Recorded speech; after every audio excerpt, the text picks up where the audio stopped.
আমি সঞ্জীব সিনহা আমার লেখা 3টে কবিতা পড়ে শোনাচ্ছি। প্রথম কবিতা, তফাৎ আছে। তুমিও মানুষ, আমিও মানুষ, তফাৎটা কোথায়?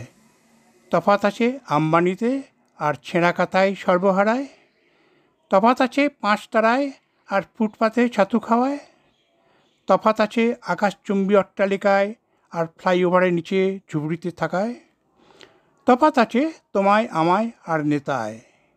তফাৎ আছে জাতপাতে, সংস্কারে, বেশভূষায়। তফাৎ আছে শহরের বড় স্কুলে আর গ্রামের পাঠশালায়। তফাৎ আছে সুপার স্পেশালিটি হাসপাতালে চিকিৎসায় আর গরিবের জল পোড়ায়, তাবিজ পড়ায়, মানত করায়, দণ্ডি কাটায়।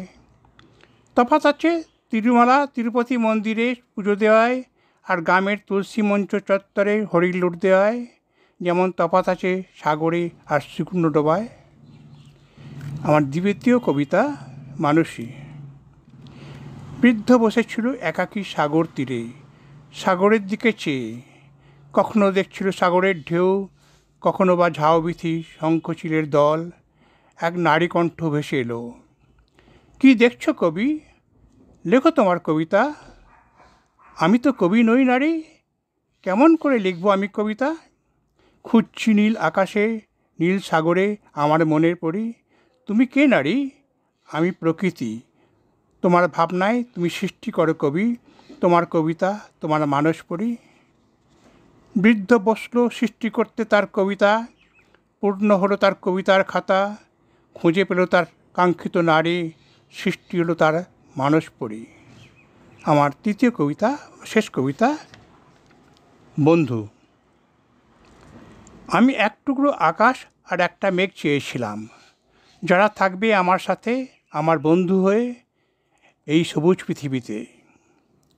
আমি আকাশ আর মেঘবন্ধুকে পেয়েছি, মুক্ত বাতাস আর পাখালি পেয়েছি সাথে। পৃথিবী দিয়েছি উপহার, সবুজ গাছগাছালি আর নীল সাগর।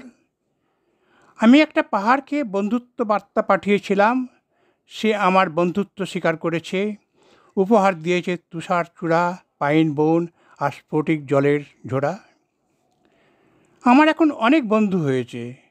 বন্ধু হয়েছে সেই নদীটা আর তীরে বাঁধা ছোট্ট নৌকাটা, কাঠবিড়ালিটা আর জানালার ধারে বসে থাকা বিড়ালছানাটা। আমার বন্ধু হয়েছে বটের ঝুড়ি ধরে ঝোলা ছোট্ট মেয়েটা, নদীর ধারে একতার হাতে গান গেয়ে যাওয়া বাউলটা। আর বন্ধু হয়েছে তোমরা, আমার বন্ধুরা। ধন্যবাদ।